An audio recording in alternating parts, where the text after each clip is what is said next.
Comment ça va, mon Yves? Bien, très bien. Ça me fait plaisir de te voir. Merci. Bienvenue à tous sur la chaîne de l'association des anciens pros du Sporting Club de Toulon. Je le redis et je le redis, je le redis encore une fois. J'ai la chance aujourd'hui de passer un moment avec toi, Yves, pour parler de ton Sporting Club de Toulon. Oui, Tu vas jouer au Sporting Club de Toulon 88, la saison 88-89. Tu reviendras en 91. c'est ça. Et ben, j'aimerais bien savoir comment tu arrives au Sporting Club de Toulon et aussi pourquoi tu n'y arrives pas avant. Parce que quand même, tu es originaire de Toulon. Et voilà, j'aimerais bien savoir. Ben oui, alors de tout petit, j'ai commencé à jouer. Donc déjà, moi, j'habitais à Toulon-Est, à Sainte-Mus, et j'ai toujours joué avec mes amis. Donc j'ai joué à l'USTT, les tramways. Après j'ai joué au PTT. Et c'est vrai que chaque année, on venait me chercher, on venait me voir pour aller jouer. Mais bon, moi, il fallait traverser à l'époque, il fallait traverser Toulon. J'étais jeune et franchement, moi, je voulais jouer avec mes amis. On était vraiment une équipe de quartier, parce que l'USTT, c'était les œillets, la Poncette, tout ça. Donc moi, je voulais pas partir. C'est vrai. En plus, ils venaient voir mes parents. Ils disaient, mais alors, on lui paye le bus, le tramway, et tout ça. Mais ils disaient, écoutez, mon fils, il veut pas y aller, il veut pas. Donc jusqu'à cadet, donc je suis resté avec mes amis. Et ils sont venus me chercher à l'USAM. Je crois qu'ils étaient en cadet Critérium. Et c'est vrai que bon, je commençais un peu à avoir marre du niveau parce qu'on joue en excellence. Et bon, c'est pas pour me vanter ou quoi, mais bon, c'est vrai, je marquais, je vois, 4-5 buts par match. Bon, j'évoluais pas, quoi. Et je me suis dit, c'est peut-être le moment de changer d'air. Et je suis parti à l'USAM. Et c'est là où on joue en cadet Critérium. J'ai fait la première année. Et j'ai marqué pas mal de buts. Et j'ai pas fait junior, ils m'ont surclassé en senior. Donc à 15-16 ans, je jouais en senior. Et c'est là que je connaissais pas du tout. Il y avait Liana Vichy à l'époque. Donc moi, je savais pas ce que c'était. Hein. Ils me disent, est-ce que tu aimerais passer Liana Vichy? Je dis, c'est quoi? Il me dit, ben, c'est l'école de la Fédération française de football. Il y a 2 concours. Il y a d'abord le régional et après le national. Donc je me disais, bon, pourquoi pas? Mais bon, moi, je venais d'arrêter l'école. Je faisais un BEP électricien. Et donc, je m'entraînais, j'allais à l'école toute la journée et tous les soirs, je m'entraînais. Il y avait monsieur Bertrand, je sais pas si tu connais, son fils, il avait fait Michel Bertrand qui a fait l'INF. Voilà. Il m'entraînait tous les soirs, plus je m'entraînais avec mon club, c'était René Castel à l'époque. Et après, Lobello. Et mais c'était fatigant. Et à un moment donné, vers Noël, il voyait que j'étais vraiment fatigué. Lobello, il me dit, il faut que je parle avec tes parents. Je dis oui, pourquoi? Il me dit, je peux pas continuer à aller à l'école et travailler parce qu'on faisait moitié école, moitié travail et t'entraîner, tu vas être fatigué de ça. Donc en janvier, il me dit, il faut que tu arrêtes l'école. À 15 ans, bon, j'arrive à convaincre mon père parce que mon père il était vraiment fou de foot. Mais bon, c'était convaincre la maman. Et donc pendant 6 mois, j'ai arrêté l'école. Et mon père il m'a dit, bon, écoute, je veux bien que tu arrêtes l'école. On va te mettre les chances de ton côté, toutes les chances, mais si tu échoues l'INF, c'est pas grave, mais tu iras travailler, traîner, parce que nous, félicité, c'est commencé. Il dit, moi, traîner en bas et tout, je veux pas, en bas des quartiers et tout. Et voilà, donc c'est comme ça que c'est parti. Je m'entraînais tous les jours. Même des fois, j'allais à l'époque, c'était le stade Berg. Seul le matin, j'allais jongler parce qu'il y avait des concours, il fallait faire des jongles, des tirs, des transversales, il y avait des trucs athlétiques. Je m'entraînais tous les jours. Et je suis parti à Boris. Donc, je me rappelle, on était 80, je terminais premier. Ils en prenaient 10 de chaque région. De là, j'ai eu Marseille et Nice qui ont voulu que je fasse des stages. J'étais que à celui de Marseille. Donc, j'étais à Marseille. Et je leur ai dit la vérité, à l'époque, il y avait Dimeco, c'est à cause de Dimeco, c'est Gilly, l'entraîneur du centre. J'ai dit, voilà, moi, je vais faire le stage une semaine, mais à l'époque, l'INF, c'était très, très réputé. J'ai dit, moi, j'attends, je vais passer le national de l'INF Vichy, si je réussis, je pars là-bas. Il m'a dit, ok. Donc, du coup, quand j'ai été, on était à peu près 160, ils en ont pris 27, on était. Et quand j'ai réussi, j'ai appelé l'OGC Nice, par respect, j'ai dit, bon, je pars à Vichy, donc je vais pas vous faire le stage. Donc, ça a duré 3 ans. Donc, au bout de 3 ans, je suis parti à Rennes. De Rennes, après, je suis parti à Annecy. On était dans la poule de Toulon en 3e division. Et c'est là qu'ils m'ont repéré Toulon. Alors je sais pas qui c'est, Ouais. mais je crois qu'une fois, je sais pas, je me rappelle plus qui c'est qui m'a appelé. Il m'a dit est-ce que tu aimerais voir rencontrer Roland Courbis et tout. On est intéressé par toi. J'ai dit ok, donc j'ai été. Et ça s'est fait comme ça, au bout de 5 minutes, on a discuté, et bon. Il repose en paix, Roland, il savait convaincre. Donc c'est parti comme ça que j'ai signé à Toulon, À Toulon. en 89. Content de, 89. content de revenir sur tes terres? Ben oui, parce que je m'étais dit, un jour si je reviens, on me dit que je parle en l'air, mais bon, on y pense toujours un peu dans notre tête. J'ai dit, si un jour je reviens à Toulon, c'est avec un contrat pro. Et ben j'ai signé un pro en 88. D'accord.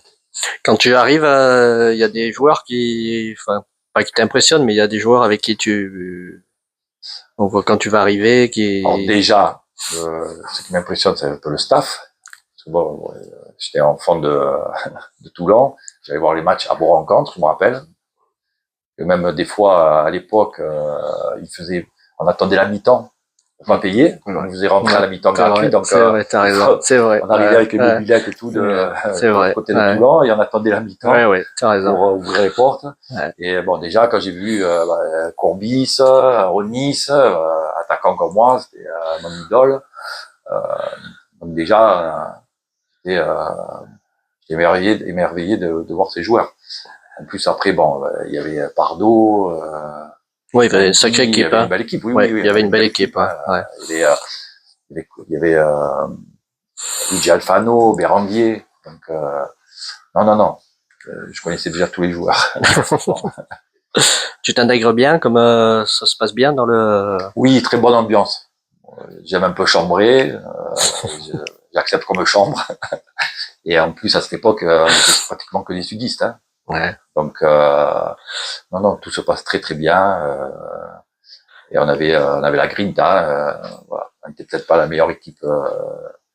Ouais, mais c'était pas évident de venir gagner à Toulon. Équipe, et on a même été en tête une journée en tête du championnat. Mais bon, à l'époque, c'était.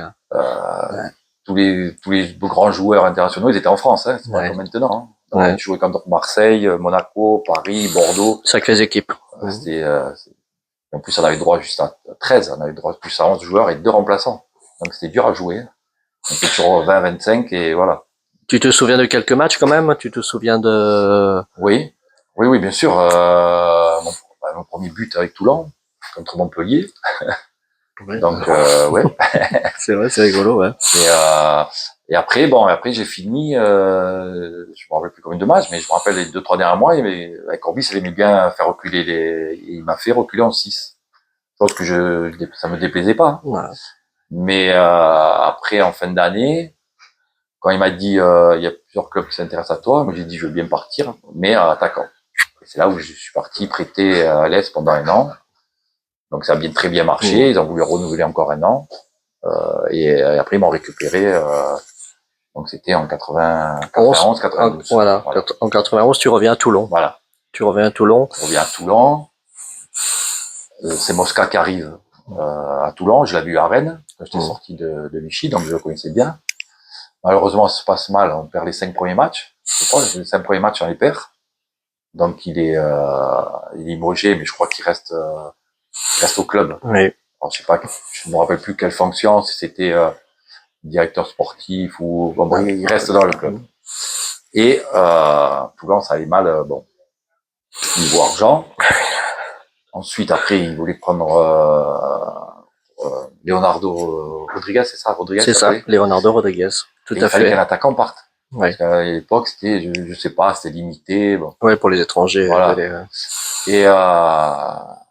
Et ils viennent me voir, il me dit, il y a Bastia qui te veut. Kabongo, qui était attaquant, il s'est blessé. Il s'est blessé au genou et tout. Et moi, je me rappelle, l'année d'avant, on avait joué contre Bastia avec Alès. Et quand on recevait Bastia, il y avait Philippi, le pauvre Jean-François Philippi, à l'époque, qui s'est fait tuer après, on connaît l'histoire.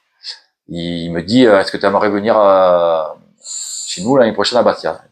Je dis, président, j'ai parti à Toulon et je repars à Toulon. Comme quoi, le destin, des fois. Et donc j'avais dit non, je suis prêté et je repars à Toulon. Donc quand il y a eu l'opportunité, ben, ils m'ont pris et voilà, après ça a été une très bonne, très belle aventure à Bien Bastia. sûr, à Bastia en Corse. Si tu devais retenir quelque chose de de cette année au Sporting et quand tu reviens, du Sporting Club de Toulon, qu'est-ce que tu retiendrais? Je retiendrai que ben, dans ma carrière, j'ai pas assez joué pour mon club. Ouais. C'est vrai que je suis un peu mercenaire parce que j'ai fait 9 clubs, mais voilà, peut-être mon petit regret, voilà, de pas Ouais, avoir de joué pas plus avoir longtemps accepté avant et d'être et venu jouer plus avant. longtemps, voilà, c'est mon club de cœur quand même, hein. Je suis Ouais, Toulonnais, un ouais. cœur toulonnais. Quand je vois la situation de maintenant, c'est vrai que ça doit pas être le seul. Et à tous les anciens, ça doit nous faire mal au cœur Bah ouais, mais de voir ce justement, club. qu'est-ce que tu penses qui manque à ce Sporting Club de Toulon maintenant pour retrouver au moins la Ligue 3 bientôt, parce que ça va changer, Ouais. ou même la Ligue 2, hein, puisqu'il y a quand même la place à Toulon pour avoir un beau club dans l'élite. Ben oui, de toute façon, ben, il faut un changement, hein. Je sais pas, peux pas me prononcer dans quel domaine, mais bon, faut quelque chose qui change. Ouais, je sais pas, Mm. mais bon, il faut que ça change.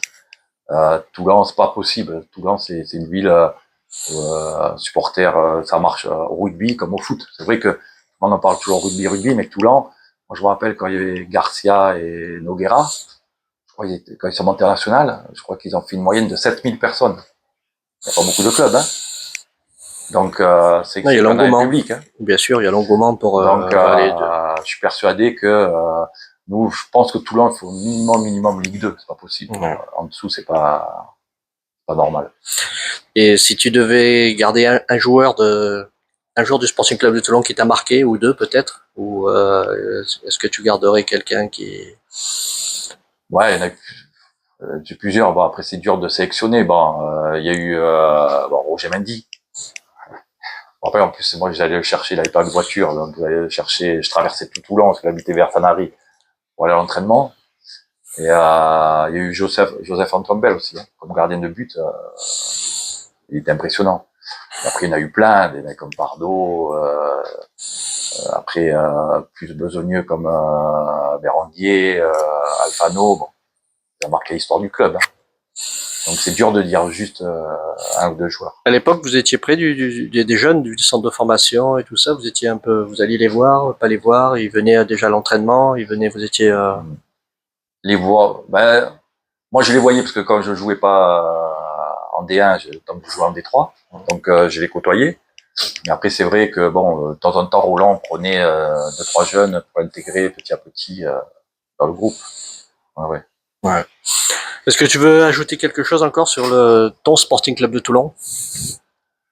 Ben, j'espère que on reverra un jour ce club en professionnel.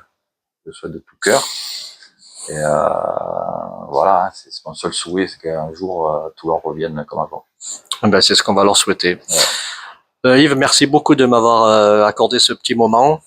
On embrasse tous les supporters, tous les amoureux Ouais. des Azuréors. À bientôt. Merci. Et allez le Sporting.